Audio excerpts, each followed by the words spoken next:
ဗိုလ်ချုပ်မင်းအောင်လှိုင်ကဘာလို့ရွေးကောက်ပွဲလုပ်ချင်နေတာလဲဗိုလ်ချုပ်မင်းအောင်လှိုင်ရဲ့ရည်ရွယ်ချက်ကဘာတွေလဲနိုင်ငံရေးသမားတော်တော်များများကတော့ခံမှန်းမိကြပြီးဖြစ်မှာပါဒါပေမဲ့ပြည်သူလူထုအများစုကြီးကိုယ်တိုင်တိတိကျကျရှင်းရှင်းလင်းလင်းသဘောပေါက်ထားကြဖို့ကလည်းအလွန်ရေးကြီးပါတယ်ဘာကြောင့်လဲဆိုတော့ပြည်သူလူထုကြီးတရက်လုံးရဲ့ကံကြမ္မာနဲ့ဓာတ်ရိုက်သက်ဆိုင်နေလို့ပါဒါအပြင်မှာနိုင်ငံရေးလုပ်ငန်းတွေအားလုံးအတွက်တကယ်အစစ်မှန်အင်အားကပြည်သူလူထုဖြစ်နေတဲ့အတွက်ကြောင့်ပြည်သူလူထုရဲ့သဘောပေါက်နားလည်မှုကအလွန်ရေးကြီးပါတယ်ပြည်သူလူထုနဲ့တော်လှန်ရေးသမားတွေဆိုတာကလှန်သွားနဲ့လှန်ရိုးလိုပါပဲတော်လှန်ရေးသမားတွေကလှန်သွားပါဆရာနာရှင်ရဲ့အသက်နှလုံးကိုထိုးဖောက်မဲ့လှန်သွားဟာတော်လှန်ရေးသမားတွေပါဒါပေမဲ့အဲ့ဒီလှန်သွားကိုအင်အားအပြည့်ရှိအောင်ပံ့ပိုးပေးထားတဲ့လှန်ရိုးဟာပြည်သူပ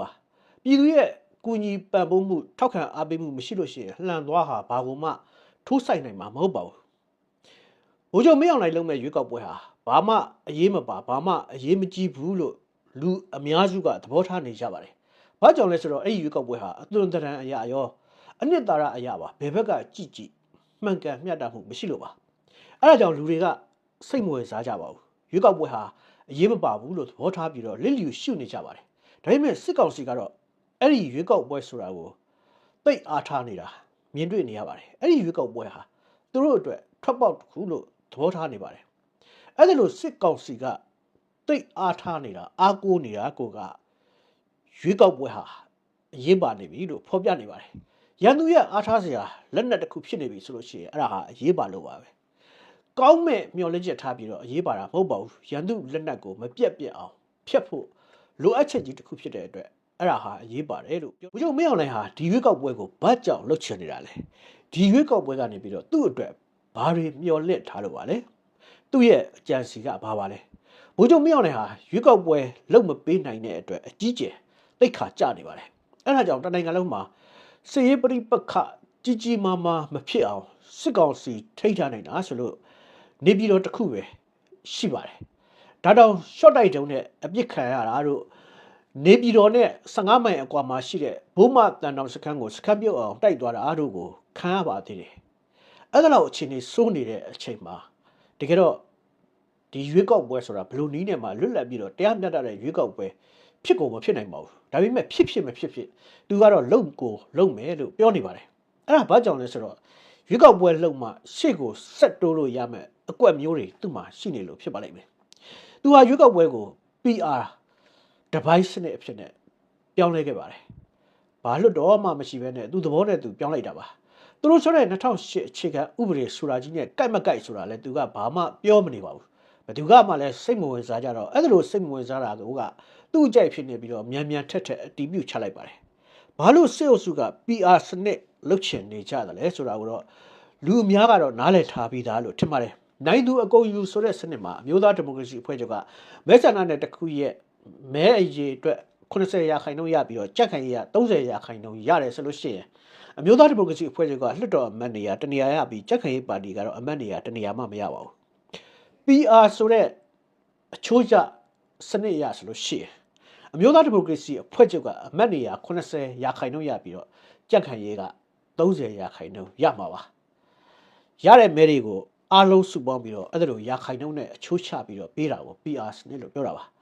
အဲ့ဒါလိုရာခိုင်နှုန်းနဲ့ရမယ်ဆိုလို့ရှိရင်စစ်တပ်ကနေပြီးတော့အလကားအချောင်အပိုင်ယူထားတဲ့25%နဲ့ပေါင်းလိုက်မယ်ဆိုလို့ရှိရင်သူတို့စေအုပ်စုကြီးပဲဘိုးဆွဲလိုက်မယ်ဆိုတော့အကြံအစီနဲ့ PR ကိုမရအောင်ပြောင်းလဲလိုက်တာပါအာဏာသိမ်းရတဲ့ရွေချက်ထဲမှာတောင်မှ PR လုတ်ချင်တာကရွေချက်ကြီးတစ်ခုအနေနဲ့ပါပုံရပါတယ်ဒါပေမဲ့သူဟာ PR စနစ်ပြောင်းပြီးရုံနဲ့စိတ်မချသေးပါဘူးအမျိုးသားဒီမိုကရေစီအဖွဲ့ချုပ်ကိုပါတီအဖြစ်ကနေပြီးတော့ဖျက်လိုက်ပါသေးတယ်အမျိုးသားဒီမိုကရေစီအဖွဲ့ချုပ်ရှိနေသေးလို့ရှိရင် PR စနစ်ပြောင်းလာတောင်မှသူတို့စစ်တပ်ပါတီကအနိုင်ရဖို့မသေးချာသေးဘူးလို့ထင်လို့ပါတီကိုမှတ်ပုံတင်ခွင့်ဖျက်သိမ်းလိုက်တာပါတရုတ်ကတားနေတဲ့ကြားထဲကအမျိုးသားဒီမိုကရေစီအဖွဲ့ချုပ်ကိုမရအောင်ဖျက်လိုက်တာပါတရုတ်ကိုစန့်ကျင်ရတယ်ဆိုတာဘုံမင်းအောင်လှိုင်အတွက်တော်တော်အန္တရာယ်ကြီးပါတယ်အဲ့ဒါတော့အန္တရာယ်ကြီးတဲ့ကြားကစွတ်တိုးလုပ်တယ်ဆိုတာဟာသူ့အတွက်သိလိုလားနေလို့ပါ NLD ကိုတိတ်ကိုဖျက်ချင်နေလို့ပါ NLD ကိုမဖျက်ဖက်နဲ့သူ့ကြံတွေအောင်နိုင်မှာမဟုတ်လို့အဲ့ဒါလိုလုပ်တာပါအဲ့ဒါလိုလုပ်ပြီးတဲ့နောက်မှာအိမ်ဖြည့်ပြီးတော့ကစားပေးကြမယ် ပါတီတွေကိုလည်းသူကစုထားပါတယ်အဲ့ဒီပါတီတွေရဲ့ဘဝကလည်းတော်တော်တနာစရာကောက်ပါတယ်ဗျာသူတို့ဘဝကထမင်းတို့ဟင်းတို့ဘဝမျိုးဖြစ်နေတာပါဒီဇလန်ထဲမှာအဲ့ဒီပါတီတွေဟာမင်းသားနေရာကလည်းလောက်ခွင့်မရလူချမ်းလည်းလောက်ခွင့်ရမှာမဟုတ်ပါဘူးသူတို့ပါမယ့်အခန်းကဒို့လူလေးများဆိုသလေးဆိုလို့ရှိရင်နောက်ကနေဝေးလေးလေးလိုက်អော်ပေးရမယ်အခန်းလောက်ကနေပဲပါမှာပါဘိုးချုပ်မင်းအောင်လှိုင်ဟာအဲ့ဒါလိုအကွက်တွေစစ်ပြီးတဲ့နောက်မှာတော့ဘယ်နေရာတွေမှာရွေးကောက်ပွဲလုပ်မလဲဆိုတော့မေးခွန်းရှိလာနေပါပြီနေရာတော်တော်များများမှာသူကလုပ်ဖို့စူးစမ်းပါလိမ့်မယ်ဘလို့မှမဲပေးလို့ကိုမရနိုင်မှန်းသိတဲ့စကိုင်းတိုင်းမကွေးတိုင်းတွေကမြို့နယ်တချို့မှာတောင်မှတွားလုပ်ဖို့စူးစမ်းခြင်းစူးစမ်းပွဲကော်မရှင်အဖွဲ့ဝင်တွေကျောင်းဆရာမတွေ non CDM ဝန်ထမ်းတွေဟာအသက်ကိုဖက်နဲ့ထုတ်ပြီးတော့မဲယုံတွားဆောင်ကြပါလိမ့်မယ်စိုက်နံပုံနံမိုးချိတ်နံတွေဒရိန်ကြားကဖျားတပြီးတော့တွားကြပါလိမ့်မယ်မသွားချင်ရင်လည်းနေရမှာမဟုတ်ပါဘူးအတင်းကိုလှုပ်အောင်မှာပါအဲ့ဒီလူတွေအစီမံကောင်းလို့မဲဘုံထောင်နိုင်မယ်ရွေးကောက်ပွဲလုပ်နိုင်မယ်ဆိုလို့ရှိရင်အဲ့ဒါပိုချုပ်မင်းအောင်လှိုင်အတွက်အမြတ်ပါတကယ်လို့တော်လိုင်းရေးအဖွဲ့တွေကနေပြီးတော့နှစ်နှစ်သီးကျွေးလွတ်လွတ်မုံဟင်းကားတွေတန်းစီသွားမယ်ရွေးကောက်ပွဲမအောင်မြင်ဘူးဆိုလို့ရှိရင်လည်းပိုချုပ်မင်းအောင်လှိုင်ကဝမ်းထဲမှာမဟုတ်ပါဘူးအဲ့ဒါလည်းသူ့အတွက်အမြတ်လို့ပဲသူကယူဆမှာပါ PDF တွေကရွေးကောက်ပွဲကိုအကြမ်းဖက်နေပါပြီဆိုပြီးတော့ကဘာကကြားအောင်ငိုကြီးချက်မှနဲ့သူကထပြီးတော့အော်ပြအောင်ပါလူအသက်တွေကတော့သူ့အတွက်တိန်တကားပြဟာကစားခွက်ပေါ်မှာထိုးကြွေးစရာနေရုပ်ကလေးတွေလောက်ပဲသဘောထားပါလိမ့်မယ်အဲ့ဒါလို့သဘောထားခဲ့တဲ့ဥပမာတွေလည်းရှေ့မှာအများကြီးရှိခဲ့ဘယ်နှစ်နေရာပဲမဲပေးပေးမဲဘယ်နှပြားပဲထက်နာဂစ်တုံးကလိုမျိုး62.4ရာခိုင်နှုန်းမဲပေးပါတယ်လို့ပြောဖို့ရလဲသူတို့ကတိတ်ပြီးတော့ဝင်လေးနေမှာမဟုတ်ပါဘူးလိုအပ်မယ်ထင်လို့ရှိရင်ပြောအောင်မှာပါအဲ့ဒီနောက်တော့သူကစစ်တပ်ကိုယ်စားလှယ်တွေကတင်တဲ့ဒုတိယသမ္မတလောင်းအဖြစ်ဝင်ပြီးတော့နေရာယူပါလိမ့်မယ်အဲ့ဒီနောက်သူပဲသမ္မတလုပ်ပါလိမ့်မယ်အဲ့ဒါဟာသူ့ရဲ့အနှစ်အလားကမျော်လင့်တောင်းတနေတဲ့အိမ်မက်ပါအဲ့ဒါဟာသူ့ရဲ့အကြံစီပါအာနာသိယချင်းရဲ့အဓိကရည်မှန်းချက်ကြီးတစ်ခုလည်းဖြစ်ပါတယ်သူသမ္မတဖြစ်သွားပြီဆိုလို့ရှိရင်6လတစ်ချိန်တက်တန်းတိုးရအကြောင်းပြချက်ရှားရဆိုတဲ့ဒုက္ခတွေကလည်းသူ့အနေနဲ့ကင်းဝေးသွားတော့မှာပါဘသူယုံမယုံသူလုပ်တဲ့ရွေးကောက်ပွဲကိုတရားမျှတတဲ့ရွေးကောက်ပွဲလို့သူ့ဘာသာလဲကျင့်ကြမှာပါ legitimacy ဘလို့မှရှာမရလို့သူ့ကိုတစ်ကမ္ဘာလုံးကစေးပေါ်ကြောပဲမလုပ်တဲ့ဘဝကနေပြီးတော့ရွေးကောက်ပွဲလုပ်ပြထားတယ်ဆိုလို့ရှိရင်နည်းနည်းပါးတိုးပြီးတော့သူ့ကိုလိုလားတဲ့လူတွေကအတိမတ်ပြုတာမျိုးရှိလာလိမ့်မယ်လို့လည်းသူကသူ့ကိုသူယာယီတပရပါဆိုပြီးတော့အမွေတောင်းလို့ဥမြင့်ဆွေစီကနေတောင်းပြီးတော့သူ့ကိုသူအာဏာလွှဲတာမျိုးကိုလည်းပြောင်းလုပ်ပြီးပါပြီအဲ့ဒါလောက်အထိစစ်ကောင်းဆောင်ကိုယ်တိုင်ကစီမံကမ်းမဲ့ချိုးချင်တိုင်းချိုးဖောက်နေလို့2008အခြေခံဥပဒေဆိုတာဟာအိမ်သာ3နဲ့19လောက်တောင်မှတန်ဖိုးမရှိတဲ့ဘဝကိုရောက်နေပါပြီဒါပေမဲ့2008အခြေခံဥပဒေဆိုတာကစစ်အုပ်စုအတိုင်းဝိုင်းကြီးတစ်ခုလုံးအတွက်တနေ့ရွှေတလုံးချဥပေးနေတဲ့နာမည်ကြီးပါအဲ့ဒီနာမည်ကြီးကိုဗိုလ်ချုပ်မင်းအောင်လှိုင်ကတက်စားပစ်လိုက်လို့ကျန်တဲ့စစ်ကောင်းဆောင်တွေကစစ်အုပ်စုထိပ်သီးတွေကလည်းစိတ်ဆိုးကြီးစိုးနေကြပါတယ်အဲ့ဒီအခြေခံဥပဒေကိုဗိုလ်မင်းအောင်လှိုင်ကသူကိုယ်တိုင်စိတ်အမွာ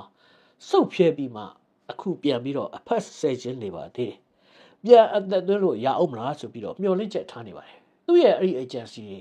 အောင်မြင်ပညာရေးကျန်းမာရေးဆိုင်ရာနိုင်ငံတကာကထောက်ပံ့ကူညီမှုတချို့ပြန်ရလာလိမ့်မယ်လို့သူကမျှော်လင့်နေပါတယ်နိုင်ငံတကာချင်းငွေတချို့ပြန်ရဖို့အထီတောင်မှသူကမျှော်လင့်နိုင်ပါတယ်ဒီထက်ကံကောင်းလို့ရှိရင်နိုင်ငံတကာယင်းနှီးမြှုပ်နှံမှုတချို့တောင်မှပြန်လာခြင်းလာနိုင်တယ်ဆိုတာမျိုးထီလဲသူအိမ်မက်မချင်မှတ်နိုင်ပါတယ်ရွေးကောက်ပွဲနဲ့ပတ်သက်တဲ့သူ့အကြံစီဟာ